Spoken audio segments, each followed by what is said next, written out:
Hello everyone, I am Aryan. आप सभी का अपने यूट्यूब चैनल में एक बार और स्वागत करते हैं, वेलकम करते हैं। आज का जो सेशन है हमारा वो पॉलिटिकल साइंस सीरीज क्लास चल रहा था। उसका फर्स्ट क्लास कल चला था और सेकेंड क्लास आज चलेगा, तो उसी पर हम चर्चा करेंगे। यानी सेकेंड क्लास जो हमारा आज चलेगा उसी के बारे में हम चर्चा करेंगे। हमारा फर्स्ट क्लास में 1 से लेके यानी जो हमारा फर्स्ट क्लास हुआ था कल के डेट में, उसमें आपको 1 से 5 तक का क्वेश्चन बताया गया था। आज हम सेकेंड क्लास में 6 से आगे तक का हम कहते हैं करने वाले हैं। ठीक है, तो आप लोग अच्छे से इसको देखिएगा, रीड कीजिएगा, फिर साथ ही साथ इसको नोट भी कीजिएगा और अच्छे तरीका से एग्जामिनेशन के हिसाब से आप प्रिपेयर होइएगा। ठीक है, यानी अब एग्जामिनेशन के हिसाब से प्रिपरेशन करना है। अब वो ऐसा नहीं कि अब कल कर लेंगे, वो नहीं होगा। अब एग्जामिनेशन के हिसाब से आपको प्रिपेयर करना है। ठीक है, तो पॉलिटिकल साइंस का जो क्वेश्चन सीरीज चल रहा था आपको कल बताए हुए थे कि इसमें वही क्वेश्चन को लाया गया है, यानी सेलेक्ट किया गया है जो क्वेश्चन आपको 1 साल गैप करके पूछता है। जैसे 19 में पूछेगा तो 20 में नहीं पूछ के 21 में पूछेगा, और बहुत ही इजी क्वेश्चन आपको पूछा जाता है। इसलिए ज़्यादा टेंशन नहीं लेना है कि किस प्रकार का क्वेश्चन आएगा, किस प्रकार का नहीं आएगा। इजी क्वेश्चन आता है और साथ ही साथ आपको आसान क्वेश्चन आता है। जिस प्रकार से हम क्वेश्चन करा रहे हैं इसी प्रकार से क्वेश्चन सब आते हैं, बस उसमें थोड़ा सा जो आपको और बताते हैं वहां से भी आ जाता है। ठीक है, तो वो भी आप लोग अच्छे से देखकर क्लियर करके चलिएगा, तो आप लोग को दिक्कत नहीं होने वाला है। तो चलिए हम स्टार्ट करते हैं। आज का जो फर्स्ट क्लास था वो आपको क्वेश्चन 1 से 5 तक, उसके बाद फिर हम आपको 12 पंचवर्षीय योजना पर चर्चा किए थे।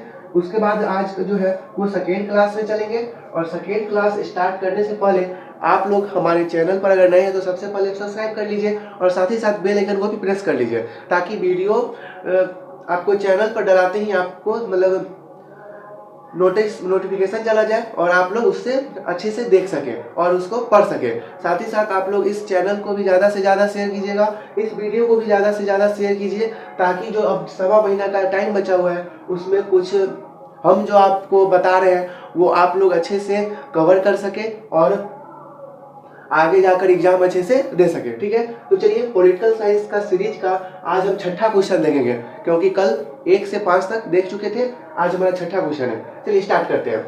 भारतीय राष्ट्रीय कांग्रेस के संस्थापक कौन थे? हमारा जो छठा क्वेश्चन है, यानी आज के क्लास का पहला क्वेश्चन और इस क्वेश्चन सीरीज का छठा क्वेश्चन, वो है भारतीय राष्ट्रीय कांग्रेस के संस्थापक कौन थे? ऑप्शन है ए ओ ह्यूम, बी में है महात्मा गांधी, सी में है एनी बेसेंट और डी में है हमारा आपको व्योमेश चंद्र बनर्जी। इसमें चंद्र छूटा हुआ है, इसमें चंद्र होगा व्योमेश चंद्र बनर्जी। ठीक है, यहाँ पे 4 ऑप्शन है, एओ Hume, Mahatma Gandhi, Annie Besant, Vyomesh चंद्र बनर्जी। भारतीय राष्ट्रीय कांग्रेस यानी आईएनसी का आपको संस्थापक पूछ रहा है, तो संस्थापक हो जाएंगे एओ ह्यूम। आप सभी को पता होगा कि 28 दिसंबर 1885 को क्या हुआ था? भारतीय राष्ट्रीय कांग्रेस का स्थापना हुआ था, यानी 28 दिसंबर 1885 को क्या हुआ था? स्थापना हुआ था। तो देखिए यहाँ पे थोड़ा सा हम बताते हैं कि आपको भारतीय राष्ट्रीय कांग्रेस का स्थापना कब हुआ था, किस प्रकार से वो होता है, वो आपको यहाँ पे थोड़ा सा डिटेल कर देते हैं। देखिए स्थापना हुआ था 28 दिसंबर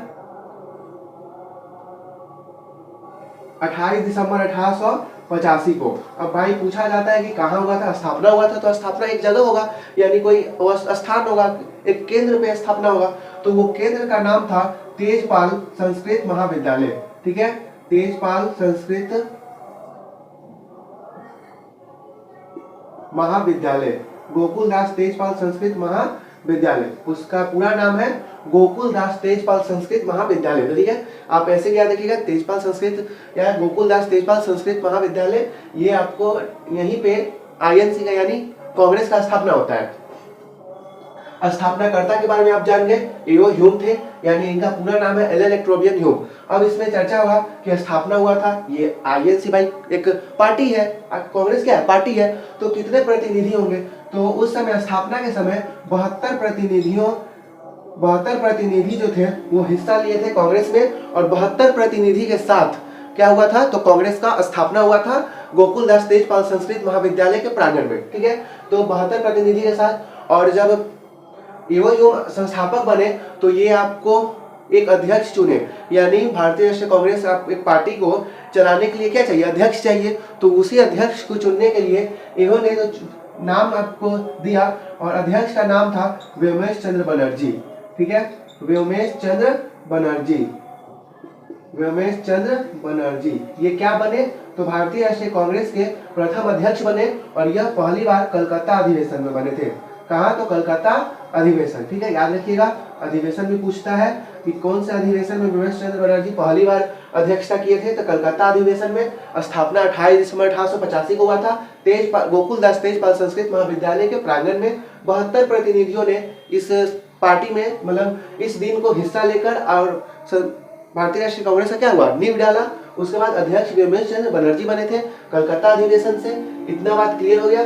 तो अब आइए, भारतीय राष्ट्रीय कांग्रेस के संस्थापक कौन थे, तो हो गया एओ ह्यूम। ऑप्शन नंबर आपका ए आंसर हो जाएगा। एनी बेसेंट जो थी ये प्रथम महिला अध्यक्ष बनी थी, प्रथम महिला अध्यक्ष बनी थी एनी बेसेंट। तो याद रखिएगा, प्रथम महिला अध्यक्ष। ठीक है, प्रथम महिला अध्यक्ष बनी थी एनी बेसेंट आपको। उसके बाद दूसरी अगर बोला जाएगा तो सरोजनी नायडू बनी थी और तीसरी जो बनी थी वो आपको नेली सेन गुप्ता बनी थी। यानी 3 कांग्रेस की अध्यक्ष बनी थी स्वतंत्रता से पूर्व। उसके बाद स्वतंत्रता के बाद भी बनी थी, पर स्वतंत्रता से पूर्व 3 अध्यक्ष बनी थी, एक एनी बेसेंट, एक आपको सरोजनी नायडू और एक नेली सेन गुप्ता। ठीक है, तो रमेश चंद्र बनर्जी बने थे पहले अध्यक्ष। ठीक है, तो ये आप लोग याद रखिएगा कि प्रथम अध्यक्ष थे, यानी जब इस पार्टी का गठन हुआ तो उस समय प्रथम अध्यक्ष के रूप में चुने गए थे। और प्रथम महिला अध्यक्ष एनी बेसेंट थी, एओ ह्यूम थे आपको इसके संस्थापक। और जो महात्मा गांधी थे, यह पूरे कांग्रेस के अधिवेशन में मात्र एक ही अधिवेशन में की अध्यक्षता किए थे, वो भी बेलगांव अधिवेशन कर्नाटका में पड़ता है, वहाँ के ये मतलब अध्यक्षता किए थे अधिवेशन की। तो आप इसे क्वेश्चन को अच्छे से क्लियर कीजिए और यह क्वेश्चन आपको 1 नंबर 2 नंबर 5 नंबर सभी क्वेश्चन में हेल्प करेंगे। अगर आप इस क्वेश्चन को जो हम बताए हैं थॉट उसको आप अच्छे से याद रखिएगा तो यह क्वेश्चन आपका 5 नंबर तक का क्लियर है। ठीक है, कोई दिक्कत नहीं होने वाला है। आप लोग इसे अच्छे से स्क्रीनशॉट ले लीजिए। चलिए अब नेक्स्ट क्वेश्चन की ओर चलते हैं और देखते हैं क्या है। अगला क्वेश्चन है, कश्मीर के भारत में विलय पत्र पर किसने हस्ताक्षर किए।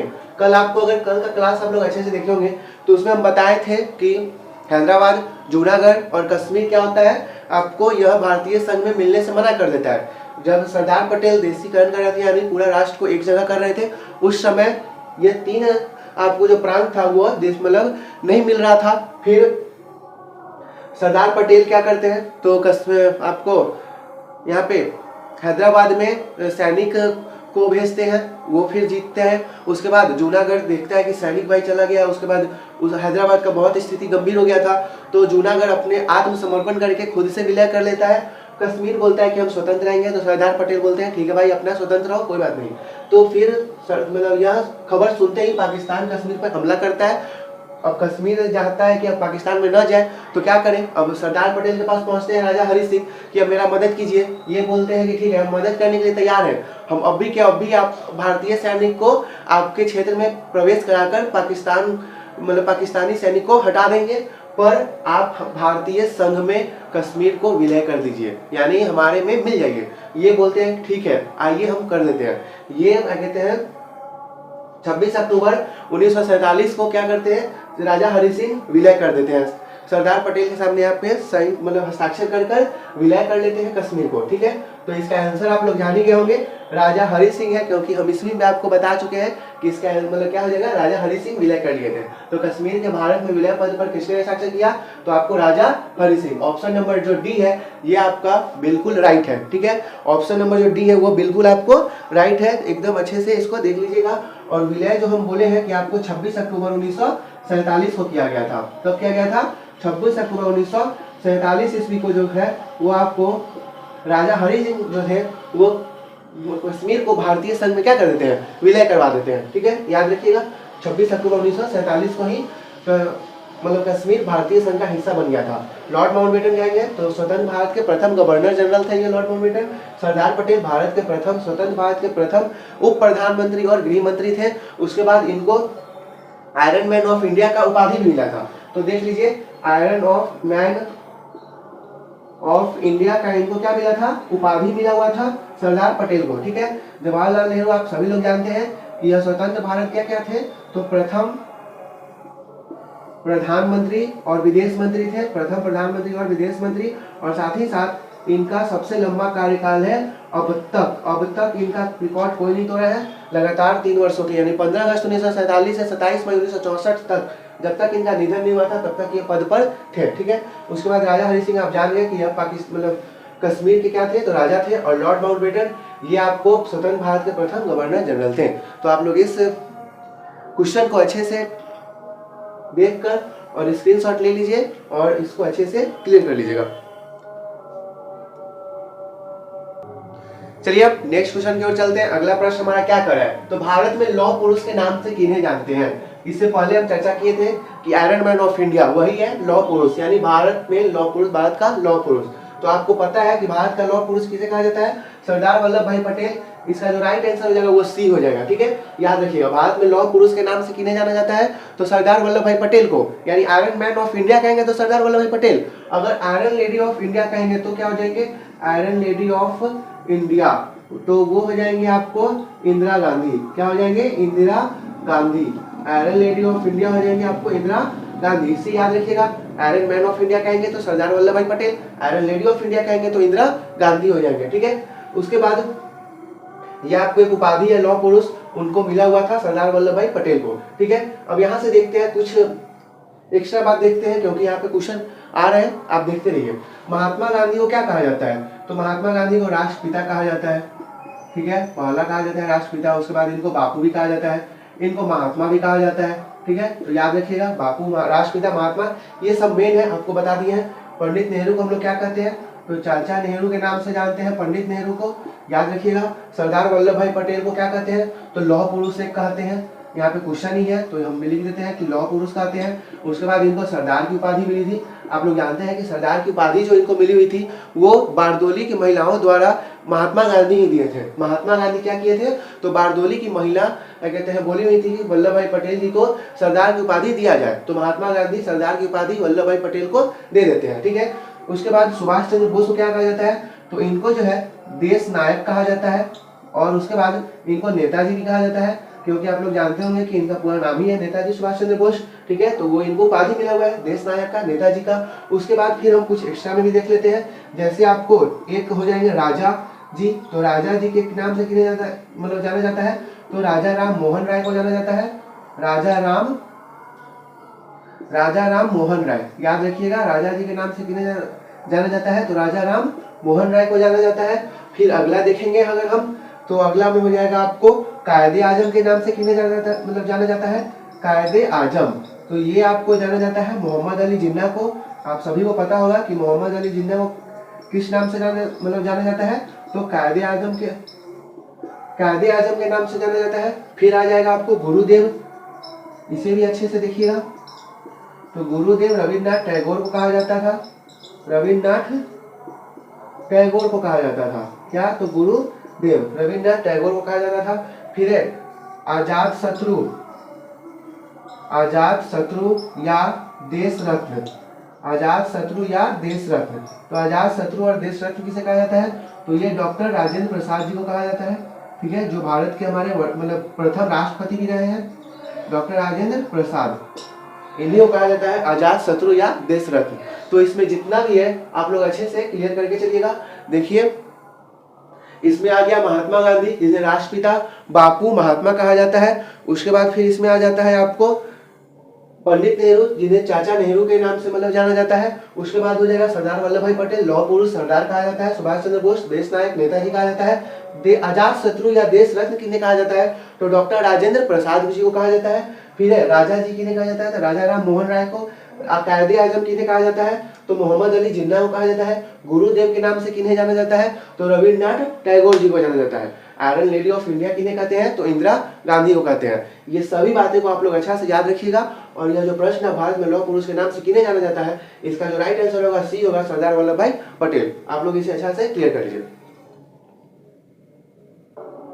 चलिए अब हम नेक्स्ट क्वेश्चन की ओर चलते हैं और अगला देखते हैं हमारा मतलब नेक्स्ट क्वेश्चन क्या है। तो भारत के प्रथम राष्ट्रपति कौन थे, ये आप सभी को पता होगा। ये आसान क्वेश्चन है और ये आसान क्वेश्चन है फिर भी पूछता है। ठीक है, तो याद रखिएगा, भारत के प्रथम राष्ट्रपति डॉक्टर राजेंद्र प्रसाद। इसका ऑप्शन नंबर जो है वो आपको बिल्कुल करेक्ट है। ठीक है, तो प्रथम राष्ट्रपति डॉक्टर राजेंद्र प्रसाद हो जाएंगे। इससे पहले आपको बताया था कि इनको देश रत्न, उसके बाद आपको की उपाधि दिया गया था। ठीक है, तो डॉक्टर राजेंद्र प्रसाद जो थे, इनका कार्यकाल जो था वो आपको 1950 से 1962 ईस्वी तक था, यानी राष्ट्रपति के पद पर। और यह आपको संविधान सभा के अस्थायी अध्यक्ष के रूप में कार्य भी किए थे, यानी प्रथम अधिवेशन को अगर छोड़ दिया जाए उसके बाद सभी अधिवेशनों की अध्यक्षता किन्होंने की थी, तो आपको डॉक्टर राजेंद्र प्रसाद ने। और इनका सबसे लंबा कार्यकाल है राष्ट्रपति के पद पर, ठीक है, सबसे लंबा कार्यकाल याद रखिएगा, सबसे लंबा कार्यकाल है राष्ट्रपति के पद पर। इनसे बड़ा अभी तक कोई कार्यकाल अभी नहीं हो पाया है। कार्यकाल, सबसे लंबा कार्यकाल राष्ट्रपति पद पर, राष्ट्रपति पद पर डॉक्टर राजेंद्र प्रसाद का सबसे लंबा कार्यकाल है। 1950 में नियुक्त हुए थे, 1962 ईस्वी तक यहाँ रहे थे। फिर अगला है हमारा आंसर, आपका ए हो जाएगा डॉक्टर राधाकृष्णन। ये भारत के प्रथम उपराष्ट्रपति थे, ठीक है, प्रथम उपराष्ट्रपति थे, द्वितीय राष्ट्रपति थे और प्रथम दार्शनिक राष्ट्रपति थे, ठीक है, प्रथम दार्शनिक राष्ट्रपति। याद रखिएगा, यह क्वेश्चन हमेशा पूछता है, इनके बारे में राष्ट्रपति कम पूछता है पर दार्शनिक राष्ट्रपति हमेशा पूछता है, और दार्शनिक राष्ट्रपति में हमेशा बच्चे फंसते हैं। तो ये फिलॉसफी के ज्ञाता थे, इसलिए इन्हें दर्शन शास्त्र का इनको नॉलेज था, इसलिए इन्हें कहा जाता है दार्शनिक राष्ट्रपति, ठीक है। तो प्रथम उपराष्ट्रपति, प्रथम दार्शनिक राष्ट्रपति किन्हें कहा जाता है? Doctor S Radhakrishnan. पहली बार इन्होंने पहली बार जब बने थे ये उपराष्ट्रपति के रूप में बने थे। उसके बाद जब डॉक्टर राजेंद्र प्रसाद हटते हैं तो उनके बाद आपको डॉक्टर एस राधाकृष्णन बनते हैं। तो याद रखिएगा, प्रथम उपराष्ट्रपति कहेंगे तो डॉक्टर एस राधाकृष्णन, प्रथम अगर दार्शनिक राष्ट्रपति कहेंगे तो डॉक्टर एस राधाकृष्णन। इनका पूरा नाम है डॉक्टर सर्वपल्ली राधाकृष्णन, और यहाँ पे दार्शनिक का मतलब होता है दर्शन शास्त्र का ज्ञाता। तो याद रखिएगा। श्रीमती प्रतिभा देवी सिंह पाटिल का है, तो आप लोग सभी लोग जानते हैं प्रथम महिला राष्ट्रपति। प्रथम महिला राष्ट्रपति अगर बोलेंगे तो श्रीमती प्रतिभा देवी सिंह पाटिल है। और वहीं पे दूसरी महिला राष्ट्रपति अगर बोलेंगे, दूसरी महिला राष्ट्रपति तो वो हो जाएंगी वर्तमान में जो अभी हमारे भारत की राष्ट्रपति हैं श्रीमती द्रौपदी मुर्मू, वही है अभी, ठीक है। तो याद रखिएगा, श्रीमती द्रौपदी मुर्मू जो है वो आपको वर्तमान में राष्ट्रपति वही है, दूसरी महिला राष्ट्रपति। प्रथम महिला राष्ट्रपति बनी थी श्रीमती प्रतिभा देवी सिंह पाटिल, ठीक है। तो इसे आप लोग नहीं भूलिएगा। उसके बाद जवाहरलाल नेहरू है, तो हर बार इनको प्रधानमंत्री, उसके बाद विदेश मंत्री आप लोग जान गए हैं। उसके बाद उद्देश्य प्रस्ताव 13 दिसंबर को पेश किए थे। आप लोग इनके बारे में यह भी जानते हैं। हाँ, भारत में विविधता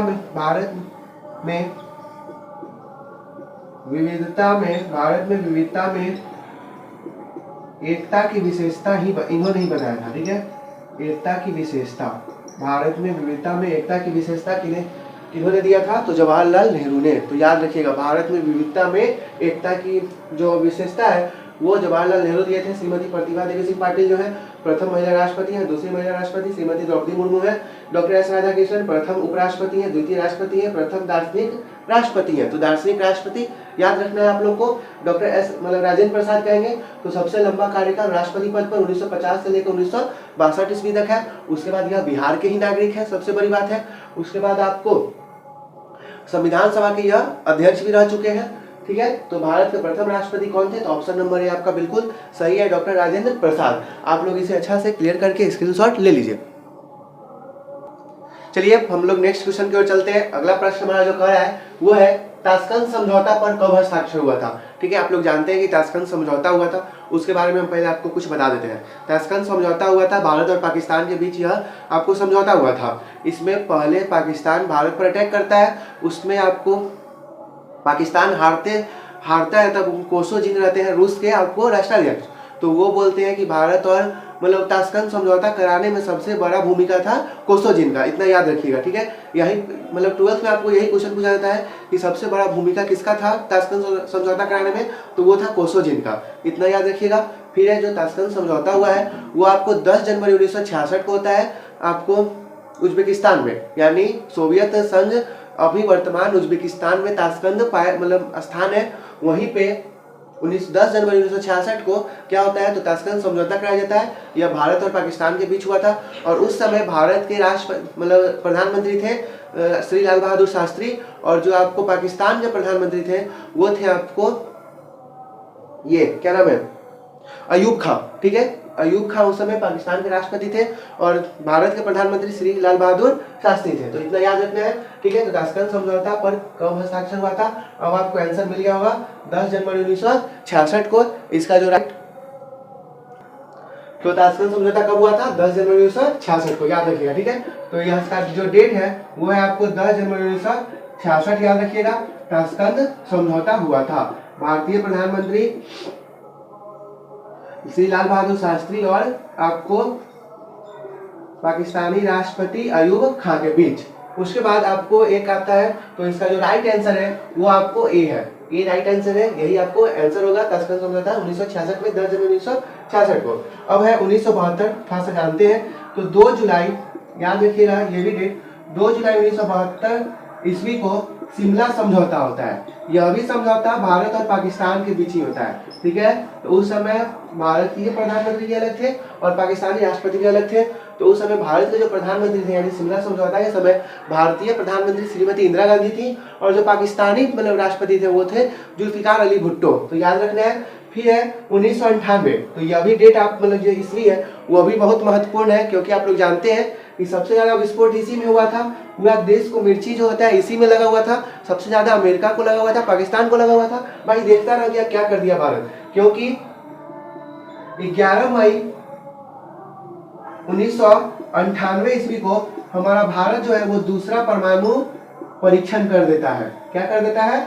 दूसरा परमाणु परीक्षण कर देता है। और उस समय प्रधानमंत्री रहते हैं श्री अटल बिहारी वाजपेयी, और वह कहते हैं कि जिसको जो करना है कर लेना भाई, हम अपने हित के लिए कुछ भी करेंगे, ठीक है। यानी उनका ऐसा डायलॉग होता है, ऐसा ही नहीं बोलते हैं पर उनका डायरेक्ट डायलॉग होता है कि अब हम एकदम साइलेंट नहीं रहेंगे। वायलेंट अगर हो गए जाएंगे तो फिर आपको दिक्कत हो सकता है। और इस जो दूसरा परमाणु परीक्षण हुआ था, इस समय अमेरिका और साथ ही साथ जो पाकिस्तान था उसका एकदम धुआं हो गया था, क्योंकि उन दोनों का सबसे ज़्यादा आपको मिर्ची लगी हुई थी। और सबसे ज़्यादा अमेरिका को लगा था कि क्या कर रहा है भारत, कैसे कर लेता है, ठीक है। तो 1998, 11 मई 1998 को दूसरा परमाणु परीक्षण हुआ था। और 1974 में जब श्रीमती इंदिरा गांधी प्रधानमंत्री थी उस समय प्रथम आपको परमाणु परीक्षण किया गया था, ठीक है। 2002, याद रखिएगा। यह भी डेट इंपॉर्टेंट है। यह डेट इसलिए इंपॉर्टेंट है क्योंकि इस समय गुजरात के गोधरा में एक कांड हुआ था। 27 फरवरी 2002 को गोधरा कांड हुआ था।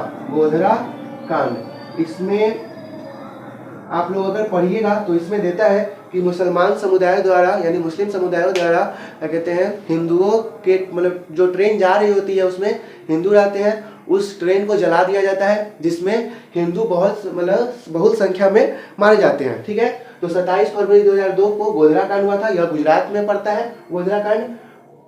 आपको 1998, 11 मई 1998 को दूसरा परमाणु परीक्षण किया गया था। 1972, 2 जुलाई 1972 को शिमला समझौता हुआ था। और जो 1986 में 10 जनवरी 1966 को ताशकंद समझौता हुआ था। यहाँ पे ताशकंद समझौता पूछा हुआ है, तो थोड़ा सा हम जानते हैं कि ताशकंद समझौता, तो इसे आप लोग अच्छे से थोड़ा सा ध्यान दीजिएगा। यहाँ पे 2 कॉलम बन जाएगा, एक बार थोड़ा सा ध्यान दे दीजिएगा। ताशकंद समझौता, ठीक है, हम ब्रैकेट में कर देते हैं 1966, ठीक है, याद रहेगा। ये एक इधर कर लेंगे, एक इधर कीजिए। एक और बात इसमें हम बता देंगे आपको। देखिए, ताशकंद समझौता भारत और किसके बीच होता है? तो आपको पाक के बीच होता है, ठीक है, यानी पाकिस्तान के बीच होता है। उस समय पाकिस्तानी जो थे राष्ट्रपति कौन थे? अयूब खान थे, याद रखिएगा। अयूब खान थे पाकिस्तानी राष्ट्रपति। और जो भारतीय राष्ट्रपति थे आपको भारतीय प्रधानमंत्री श्री लाल बहादुर शास्त्री थे। श्री लाल बहादुर शास्त्री ये थे क्या? भारत के प्रधानमंत्री। और अयूब खान जो थे वो पाकिस्तान के राष्ट्रपति थे। ताशकंद समझौता के समय 1966 में भारत पाकिस्तान युद्ध होता है, उसके बाद ताशकंद समझौता कराया जाता है। तो अयूब खान जो थे वो युद्ध से पहले आपको लाल बहादुर शास्त्री को क्या समझते हैं? लाल बहादुर शास्त्री छोटे कद के थे, तो इनको लगता था कि अब यह क्या कर लेगा, छोटे कद का आदमी है। जब अब छेड़ तो दिए, जब लाल बहादुर शास्त्री छेड़े तो फिर अयूब खान समझ गया कि यह छोटे कद का आदमी है पर बहुत ही डेंजर आदमी है, यानी बहुत ही खतरनाक, क्योंकि पाकिस्तान को दौड़ा के मारा हुआ था भारतीय सैनिक। अब हम यहाँ पे बात किए थे शिमला समझौता का, ठीक है। तो शिमला समझौता एक बार वो भी देख लीजिए, वो भाई क्यों छूटेगा। तो 1972 इसका जो डेट ईस्वी है, इसमें भारत और पाकिस्तान, इसमें भी मतलब यह भी समझौता भारत और पाकिस्तान के लिए ही हुआ था। पाक लिखते हैं। इस समय प्रधानमंत्री थी श्रीमती इंदिरा गांधी थी, और इधर के जो थे जुल्फिकार अली भुट्टो थे। ठीक है, जुल्फिकार अली भुट्टो। आप लोग अच्छे से इसको देख लीजिएगा। ठीक है, ताशकंद समझौता भारत पाकिस्तान, श्री लाल बहादुर शास्त्री भारत के प्रधानमंत्री, पाकिस्तानी राष्ट्रपति अयूब खान 1966 में हुआ था। शिमला समझौता 1972 में भारत पाक के बीच, श्रीमती इंदिरा गांधी भारतीय प्रधानमंत्री और पाकिस्तानी राष्ट्रपति जुल्फिकार अली भुट्टो थे। तो यह थोड़ा सा लंबा हुआ है, आप लोग इसे अच्छे से क्लियर कीजिएगा और इसका स्क्रीनशॉट अच्छा से लेकर अच्छा से देखिएगा, क्योंकि यह सारा क्वेश्चन इंपॉर्टेंट है और बोर्ड में सारा का सारा क्वेश्चन आ सकता है। ताशकंद समझौता इस हिसाब से आपको समझाए हैं कि आपको 2 नंबर 5 नंबर कहीं छूटेगा नहीं, आप लोग अच्छा से इसको लिख सकिएगा, इसलिए इतना लंबा करके हम समझा दिए हुए हैं। ठीक है, तो आप लोग इसे अच्छा से स्क्रीनशॉट लिए। चलिए हम नेक्स्ट क्वेश्चन की ओर चलते हैं और देखते हैं अगला क्वेश्चन हमारा क्या कर रहा है। भारत में कुल कितने राज्य हैं? अब यह भी क्वेश्चन आपको लगता होगा छोटा, पर यह भी क्वेश्चन पूछता ही है। ठीक है, तो आप यह जो क्वेश्चन है यह आपको ज्योग्राफी में भी काम आ जाएगा, आपको हिस्ट्री में भी काम आ जाएगा और पॉलिटिकल में भी काम आ जाएगा, यानी all subject to clear one question. ज़्यादा इंग्लिश बोला गया, एक मतलब क्वेश्चन आपको पूरा सब्जेक्ट को क्लियर कर सकता है। ठीक है, तो भारत में कुल कितने राज्य हैं? आपको कुल भारत में 28 राज्य हैं, याद रखिएगा 28 राज्य हैं पूरा भारत में। अभी वर्तमान स्थिति में 28 राज्य हैं। और वहीं पे बात करेंगे केंद्र शासित प्रदेश का, अंग्रेजी नहीं लिखेंगे हम, केंद्र शासित प्रदेश का यानी यूनियन टेरिटरीज का, तो वो आपको कुल मिलाकर कितने हैं? वो आपको 8 हैं। ठीक है, तो याद रखना है 8 यूनियन टेरिटरीज है, यानी केंद्र शासित प्रदेश कुल मिलाकर 8 है। और जो आपको भारत में कुल कितने राज्य हैं वो आपको 28 है। ऑप्शन नंबर इसका सी जो है बिल्कुल सही है। और आप लोग थोड़ा सा ध्यान दीजिए, क्या कहते हैं, जो ज्योग्राफी वाले हैं वो थोड़ा सा एक्स्ट्रा ध्यान दीजिएगा। हम अपना जो अनुभव है मतलब एग्जामिनेशन का वो शेयर कर देते हैं आपको। देखिए, जितना साउथ वाला स्टेट है, ज्योग्राफी वाले जितना साउथ वाला स्टेट है उस सभी का आपको राज्य और राजधानी एकदम याद रहना चाहिए, क्योंकि ज्योग्राफी जो क्वेश्चन बनता है उसमें कम से कम 3 से 4 प्रश्न इसी से आता है, यानी राज्य राजधानी से ही 3 से 4 प्रश्न रहते हैं। और उसमें ज्यादातर आपको अगर 4 क्वेश्चन रहा तो 3 क्वेश्चन साउथ से यानी दक्षिण भारत जो होता है वहां से राज्य राजधानी पूछा जाता है। ठीक है, तो आप लोग उसे अच्छा से याद कीजिएगा। ज्योग्राफी वाले का ये मतलब थोड़ा सा एक्स्ट्रा बता दिए हैं कि जो ज्योग्राफी में होंगे उनके लिए ये रामबाण करेगा। साउथ वाला थोड़ा सा अच्छा से इनको देखिएगा। ठीक है, तो आप लोग इसका आंसर जो होगा वो 28 हो जाएगा और केंद्र शासित प्रदेश 8 हो जाएगा। आप लोग इसे क्लियर कर लीजिए। चलिए, भारत में विविधता में एकता की विशेषता किसने बताई? ये आपका नेक्स्ट क्वेश्चन है। ठीक है, नेक्स्ट क्वेश्चन क्या है? भारत में विविधता में एकता की विशेषता किसने बताई? यानी विविधता में भी एकता है। ठीक है, विभिन्न अलग अलग आपको धर्म जाति के लोग रहते हैं, फिर भी क्या है? एकता है। यही है भारत का एक लोकतंत्र का मजबूती। यानी भारत में अभी भी दूसरे देश के लोग मतलब आपको दंग रहते हैं कि भारत इतना बड़ा देश, जनसंख्या में इतना बड़ा देश, फिर भी इतने सारे समुदाय यानी इतने सारे धर्म को लेकर कैसे चल रहा है। यहाँ पे सभी धर्मों को छूट है, सभी धर्म कोई भी मतलब अपना सकते हैं जनता। ठीक है, यहाँ पे कोई भी आपको दिक्कत की बात नहीं है कि यही धर्म अपनाना है, चाहे मुस्लिम ही रहिए, आप सिख ही रहिए, ईसाई ही रहिए, हिंदू ही रहिए, ऐसा नहीं है। यहाँ पे आपको विविधता में एकता है, जो इसमें आपको मन उसमें रहिए। ठीक है, तो इसका जो एकता का विशेषता दिया था वो आपको भारत के प्रथम प्रधानमंत्री पंडित जवाहरलाल नेहरू दिए थे। इसका जो राइट आंसर होगा ए होगा। इसे आप लोग अच्छा से क्लियर कर लीजिए।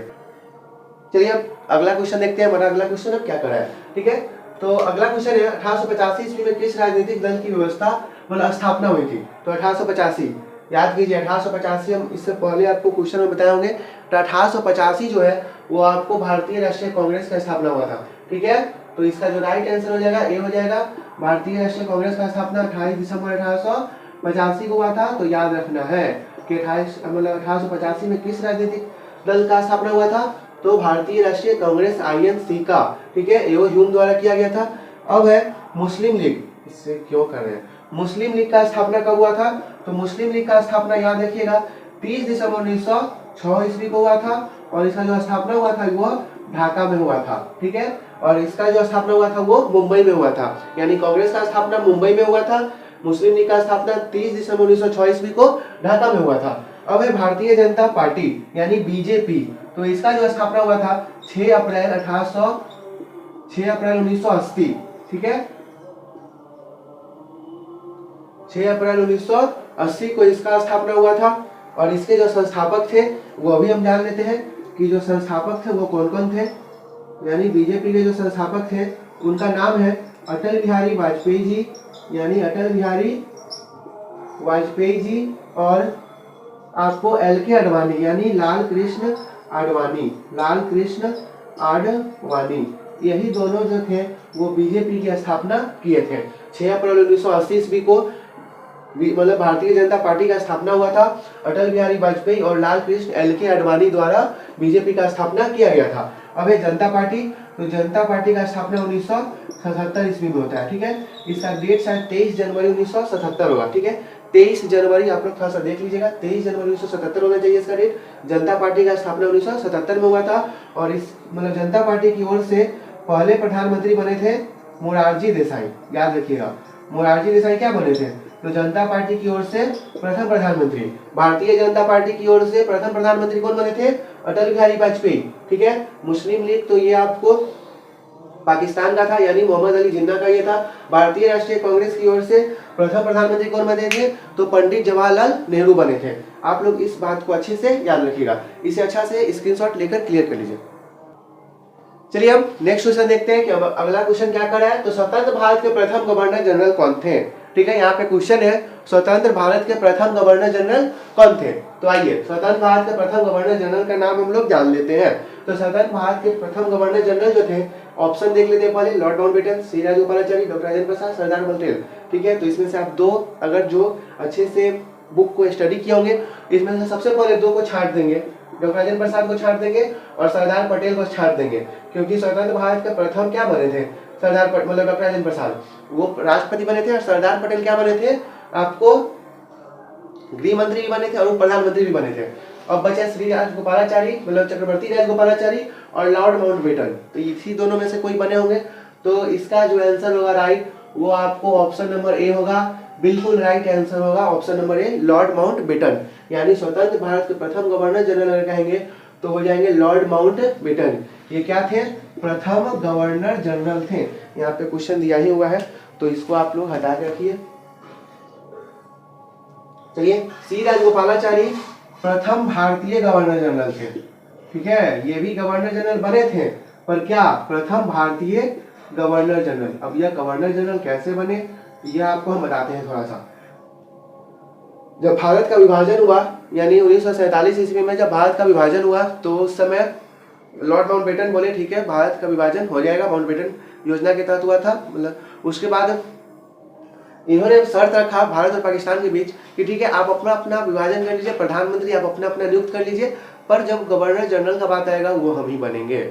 ये दोनों राष्ट्रों का बात किए थे, पर पाकिस्तान के मोहम्मद अली जिन्ना बोले भाई साहब हम इतना लड़े, हम खून खराबा हुआ मेरा, कटा मरा हम, मारे हम, मरे हम, तो आपको हम कैसे बना दें, ठीक है।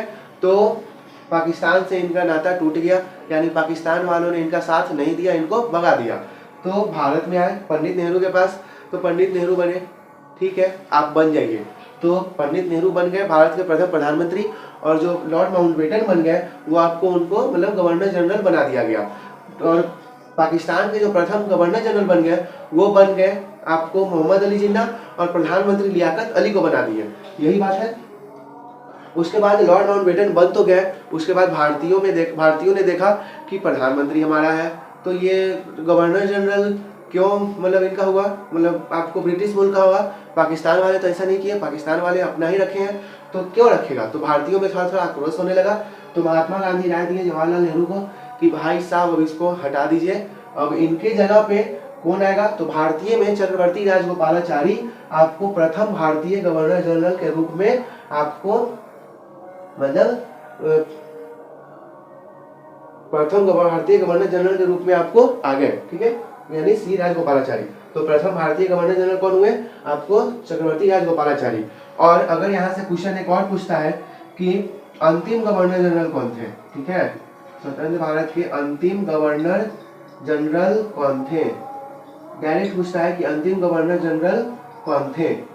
तो जो गवर्नर जनरल थे अंतिम, उसमें भी आपको आंसर होगा सी राजगोपालाचारी। सी राजगोपालाचारी, क्योंकि यहाँ पे भारतीय नहीं लगा रहा है और ब्रिटिश नहीं लगा रहा है, क्या लगा रहा है, सो अंतिम गवर्नर जनरल कौन थे। डायरेक्ट मारिएगा सी राजगोपालाचारी, आपका 100% सही होगा। ठीक है, तो आप लोग इसे अच्छा से देख लीजिए। डॉक्टर राजेंद्र प्रसाद नहीं होना था, सरदार पटेल नहीं होना था, क्योंकि डॉक्टर राजेंद्र प्रसाद जो है वो गवर्नर जनरल का पद हटा दिया गया और राष्ट्रपति का पद लाया गया, भारत का प्रथम राष्ट्रपति बना दिया गया। और सरदार पटेल बने थे प्रथम उप प्रधानमंत्री। उसके बाद लॉर्ड माउंटबेटन बन गए थे प्रथम गवर्नर जनरल। सी राजगोपालाचारी को बना दिया गया था प्रथम भारतीय गवर्नर जनरल। जब लॉर्ड माउंटबेटन का टिकट कटा तो इनको टिकट मिल गया और यह भारतीय गवर्नर जनरल के रूप में आ गए। ठीक है, आप लोग इसको अच्छा से क्लियर कर लीजिए।